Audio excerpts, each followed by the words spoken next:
10th International Technology Trade Show Leathertech Bangladesh 2024-এ footwear exchange কর্তৃক আয়োজিত লেদার অ্যান্ড ফুটওয়্যার টকে আপনাদের সকলকে স্বাগতম। আসসালামু আলাইকুম। আমাদের আজকের অতিথি জান্ট গ্রুপের সম্মানিত ম্যানেজিং ডিরেক্টর জনাব মোহাম্মদ জহিরুদ্দিন জুয়েল ভাই। তো আজকে আমরা তার সাথে কথা বলবো এবং তার ব্যবসা সম্পর্কে একটু জানার চেষ্টা করব।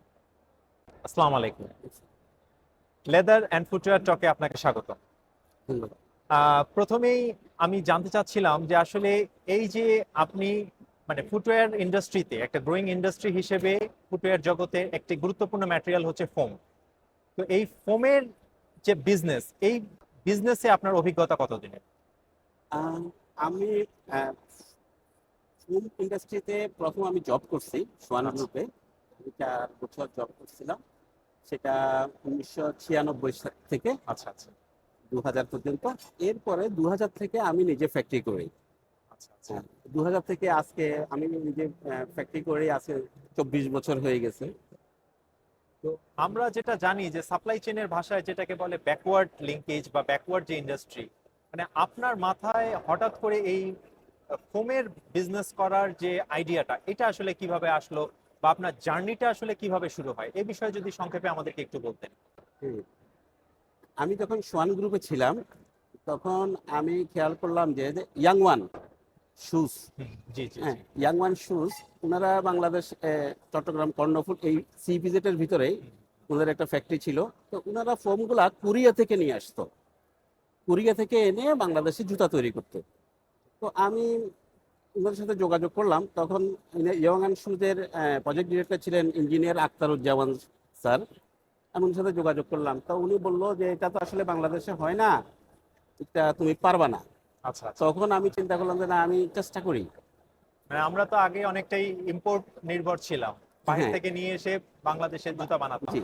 তো তখন আমি বললাম যে না, আমি একটু চেষ্টা করি। তো প্রথম আমি সোয়ানে আমি চেষ্টা করলাম, চেষ্টা করে দেখলাম যে আসলে এখানে অনেক কিছু অনেক নো হাউ আছে। এবং এই ফোম, আমরা সাধারণত ফোম বলতে যেসব ফোম দেখি, একটা ফোমে অনেক অনেক প্যারামিটার আছে, অনেক টেকনিক্যাল ইস্যুস আছে। তখন আমার মাথায় ঢুকলো যে না, আমি এই ধরনের একটা ফ্যাক্টরি করব, যাতে আমাদের ইন্ডাস্ট্রিয়াল ফোমগুলা আমাদের দেশে আমরা তৈরি করতে পারি। না হলে তখন 100% ইন্ডাস্ট্রিয়াল ফোমই কিন্তু ইম্পোর্ট হয়ে আসতো। তখন আমি শুরু করলাম, আমি চাকরি ছেড়ে দিলাম, ছেড়ে দিয়ে আমি ফ্যাক্টরি করব। এবং প্রথমত আমি শিখা শুরু করলাম, পলিউরেথিন টেকনোলজির উপরে আমি পড়াশোনা করলাম, আমি জানলাম, ট্রেনিং নিলাম কয়েকটা দেশে। তারপরে গিয়ে আমি আস্তে আস্তে আমি ডেভেলপমেন্ট শুরু করলাম। ডেভেলপমেন্ট করতে করতে বর্তমানে ইনশাল্লাহ এই অবস্থায়।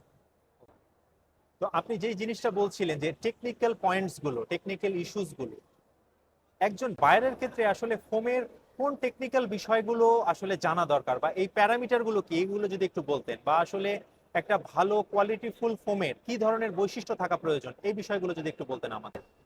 ধন্যবাদ। আসলে ফোমের তো অনেকগুলো অ্যাপ্লিকেশন, একটা শুরুতে অনেকগুলো অ্যাপ্লিকেশন আছে, যেমন কলারে ফোম লাগে, টাঙে ফোম লাগে, আপারে ফোম লাগে এবং ইনসক্সে ফোম লাগে।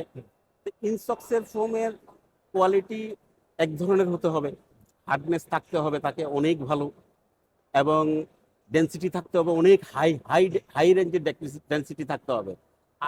ডেন্সিটি থাকতে হবে মিনিমাম 80 থেকে তারও উপরে। তাহলে আমাদের যে পায়ের যে ওয়েটে এই ফোমটা বসবে না, সাপোর্টিংটা এবং যেন, সাপোর্টিংটা রেইনফোর্সমেন্টটা থাকে। যেন ভালো হয়। এবং তার বাউন্সিংটা যাতে ঠিকভাবে থাকে। যেমন কলারের ফোমটা থাকতে হবে আরেক ধরনের ডেন্সিটি, এবং হার্ডনেসটা থাকতে হবে এক ধরনের। টাঙের ফোমটা এক ধরনের হার্ডনেস থাকতে হবে, এক ধরনের ডেন্সিটি থাকতে হবে, এবং আপার ম্যাটেরিয়ালটা থাকতে হবে এক ধরনের। তো এখানে যেই টেকনিক্যাল ভালো ফোম বলতে, আসলে ভালো ফোম বলতে হলো যে কি, আপনাকে বুঝতে হবে যে ফোমের যে স্মুথটা এবং রিবাউন্সিংটা কেমন আছে। এটা যদি খুব ভালো হয় স্যার, তাহলে, প্যারামিটার গুলো যদি একটু বলতেন যে কোন যেমন আমরা ধরনের ফোমে মানে আমরা আমরা কি প্রথমত ধরনের স্ট্যান্ডার্ড ইউজ ডেন্সিটিটা, করি। হ্যাঁ, আমরা প্রথম ডেন্সিটিটা দেখি এবং হার্ডনেসটা দেখি। এরপরে আমরা রিবাউন্সিংটা দেখি। এরপরে আমরা এটার কম্প্রেশন সেট আমরা টেস্ট করি, যে এটা কম্প্রেশনে কতটুকু আসবে। এইগুলো যখন আমি ভালো হবে, তখন আমার ফোমটাও ভালো হবে। এবং আমরা যে ফোম যখন আমরা একটা ইন্ডাস্ট্রিকে বলবো, যখন আমরা ফোম কিনবে, ফোমের সে একটা 60 ইঞ্চি ওয়াইডের একটা রোল ফোম কিনলো, Right. 100 metre foam, right. যাতে এই 60 ইঞ্চি ওয়াইডের প্রত্যেকটা জায়গায় এবং প্রত্যেকটা পুরো 100 মিটারেই ইভেন হার্ডনেস, ইভেন ডেন্সিটি থাকে, রাইট। তাহলে সেটা এটা কোয়ালিটি ভালো। অনেক সময় দেখা যায় যে কি একটা ফোম আছে, একটা ম্যানুয়াল মেশিনে ফোম তৈরি করলো, 100 মিটার দিল, 100 মিটারে এক পাশের ফোমে ডেন্সিটি বেশি, আরেক পাশের ফোম ডেন্সিটি কম, এক পাশের ফোম হার্ডনেস একরকম, আরেক পাশে আরেক হার্ডনেস পাশে কম। তো আপনি তো কাটতেছেন, কলারের জন্য কাটতেছেন, একই জায়গা থেকে কাটতেছেন, তখন আপনার এক এক জুতা এক এক রকম হচ্ছে এবং কমফোর্টও ডিফারেন্ট ডিফারেন্ট হয়ে যাচ্ছে। মানে আমরা যদি কোয়ালিটিফুল ফোম সিলেকশন করতে না পারি বা আমরা যদি কিনতে না পারি, সেক্ষেত্রে আমাদের কনসিকুয়েন্সেসটা হচ্ছে যে আমাদের জুতার কমফোর্টনেসটা ঠিক মতো আসবে না। হ্যাঁ, আসবে না। তো অ্যাকচুয়ালি ফোম খুব অল্প টাকার এক জোড়া জুতা, অল্প টাকার ফোম দরকার হয়, কিন্তু ফোমটা রোল প্লে করে খুব ইম্পর্টেন্ট। ইম্পর্টেন্ট। প্রথম কথা হলো পুরো কমফোর্টনেস এবং জুতার শেপ ধরে রাখে কিন্তু ফোম, সৌন্দর্য, কমফোর্টনেস। হ্যাঁ, তো এটা একটা জুতার প্রথম মানুষ কি করে, দেখে যে এটা সুন্দর কিনা, শেপটা ঠিক আছে কিনা, দেন পরে তারপর পরার পরে বলে যে হ্যাঁ এটা কমফোর্টও ঠিক আছে। তাহলে জুতার দুটো গুরুত্বপূর্ণ রোলে প্লে করে ফোম। সেজন্য ফোম কিনতে অবশ্যই চিন্তা করে ভালো ফোমটাই নিতে হবে। ম্যাটেরিয়ালটা আসলে মানে প্রাইসের ক্ষেত্রে বা অন্য ক্ষেত্রে হয়তো একটু কম হলেও খুব ইম্পর্টেন্ট একটা রোল সে প্লে করে। প্লে করে, right? আচ্ছা, ধন্যবাদ স্যার। এখন বিষয় যেটা আমি জানতে চাচ্ছিলাম, এই যে একটা ভিন্ন রকম আইডিয়া, আপনি বিজনেস আইডিয়া নিয়ে আপনি বাজারে আসেন এবং সফল, আজকে জান্ট গ্রুপ একটা ভালো একটা পর্যায়ে পৌঁছে গেছে। তো এই ধরনের একটা ব্যবসা পরিচালনা করার ক্ষেত্রে আপনি এই যে ব্যাকওয়ার্ড যে বিজনেসগুলো ফুটওয়্যার ইন্ডাস্ট্রিতে, সেক্ষেত্রে আসলে আপনি কি কি ধরনের চ্যালেঞ্জগুলো আসলে ফেস করেছেন বা এখন পর্যন্ত করে যাচ্ছেন?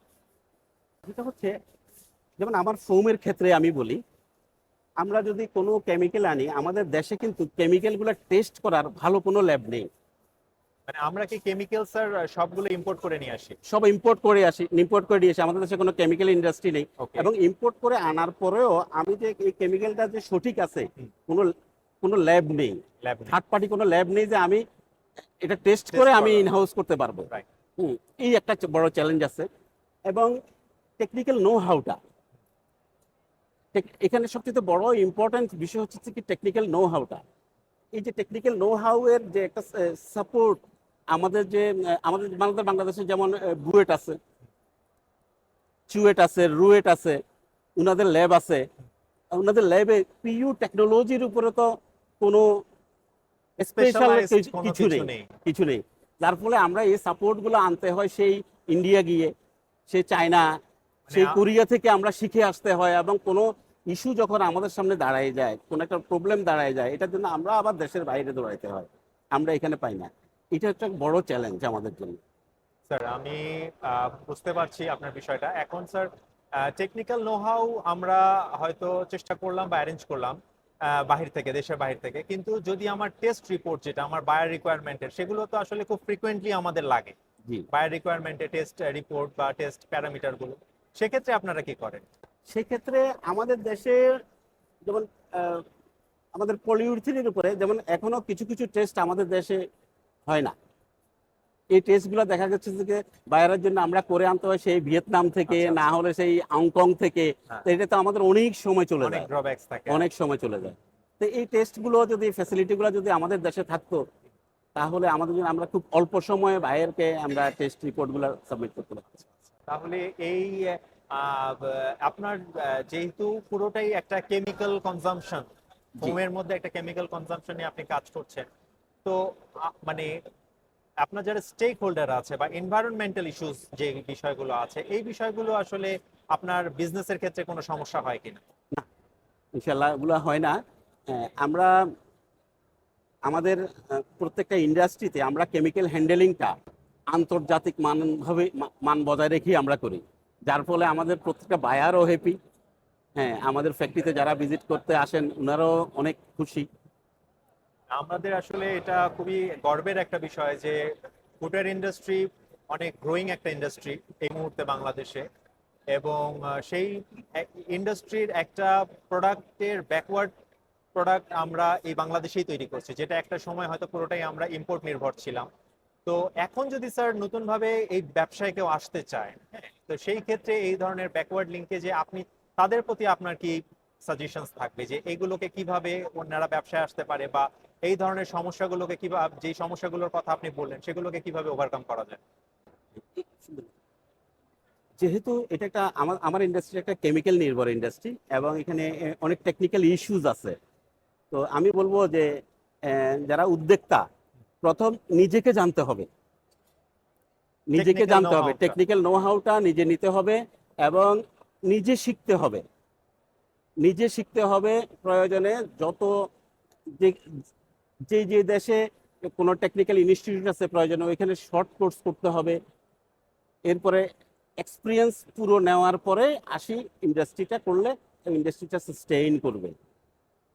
আমরা যেমন আমার এটা পুরো টেকনিক্যাল বিষয়, আমি একজন কেমিস্ট নিয়ে আসলাম, আমি কোরিয়া থেকে একজন কেমিস্ট নিয়ে আসলাম, সে 3 মাস পরে চলে গেল, তাহলে আমার যে এই যে বিশাল অঙ্কের একটা পুঁজি আমি ইনভেস্ট করছি ইনভেস্ট করলাম, ওই এক আউটকামটা আসলো না। হ্যাঁ আউটকামটা আসলো না। হ্যাঁ, তো এই জন্য আমি বলবো যে যে যে কোনো টেকনিক্যাল নলেজগুলো নিজে নিয়ে কোনো এন্টারপ্রেনার যদি কোনো ইনভেস্ট করে ইনশাল্লাহ এটা ফেল হবে না। Fail হবে। ধন্যবাদ স্যার, আপনার অনেক মূল্যবান সময় আমাদেরকে দিয়েছেন এবং আমরা দোয়া করব যেন আপনার ব্যবসা আরো সামনের দিকে ভালো যায় এবং বাংলাদেশ যেন শুধু ফোম না, ফুটওয়্যার ইন্ডাস্ট্রিতে যেই পসিবল যে ম্যাটেরিয়াল গুলো আমরা বাংলাদেশে ব্যাকওয়ার্ড ভাবে তৈরি করতে পারি ব্যাকওয়ার্ড লিঙ্কেজের মাধ্যমে, সেগুলো যেন আরো ভালো হয়। দোয়া রাখবেন। ধন্যবাদ, ধন্যবাদ আলাইকুম। আপনাকেও, ধন্যবাদ ফুটওয়্যার এক্সচেঞ্জকে।